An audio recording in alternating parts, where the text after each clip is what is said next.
दारिंगबाड़ी तालु काइट सेवा प्राधिकरण तरफ आज ब्लॉक कार्यालय आमर sexual harassment of women at workplace prevention निर्देशन एक्ट 2013 यार गोटे सचेतन कैंप होता है। ब्लॉक कर्मचारी सहित ब्लॉक पदाधिकारी आम तालु काइट सेवा प्राधिकरण आमर प्रथम श्रेणी विचारपति महोदय आसते आसिक सचेतन सचेतन करागला। आपण मैंने जानती बर्तमान किसी समय है आम राज्य हो आम देश हो जो घटना घटी चली गाड़ी मान वर्कप्लेस जो निर्यातना शिकार होती तार आईन बहुत उपादेयता अच्छी आवश्यकता रही।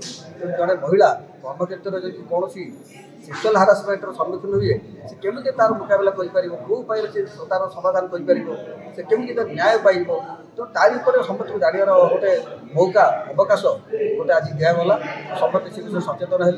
तेणु ये आईन जो आवश्यकता रही बर्तमान परिस्थिति बर्तमान समाज में तेणु यही प्रकार आईन जो सचेतन शिविर आम तालु काइट सेवा प्राधिकरण दारिंगबाड़ी तरफ सुंदर भाव में करागला और विचारपति महोदय आईन सब कहले आम वरिष्ठ आईनजीवी अन्य सब कहले।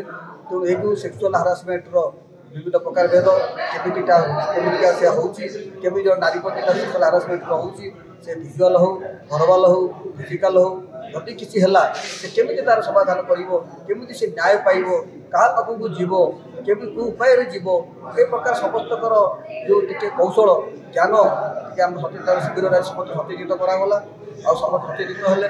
तो मुख्य कथा हूँ बर्तमान समय जदि कौन जगार जब सेक्सुअल हारासमेंट सम्मुखीन होती तो प्रतिवाद कर शिखु फर्ट आसतु अभियोग करूँ से इंटरनाल कंप्लेन कमिटी हो जेकोसी अधिकारी पाखे अभियोग करूँ निश्चित भाव न्याय पाइबे। न्याय द्वारा बर्तमान जो प्रकार सुविधा सरकार तरफ व्यवस्था कराई तेणु ये प्रकार जो राज्य निर्यातनार आ सेक्सुअल हारासमेंट बर्तमान समाज में बढ़ी चली तेणु यही प्रकार सचेतनतार बहुत आवश्यकता रही। सचेतन जब आम रहा सुरक्षित रहा।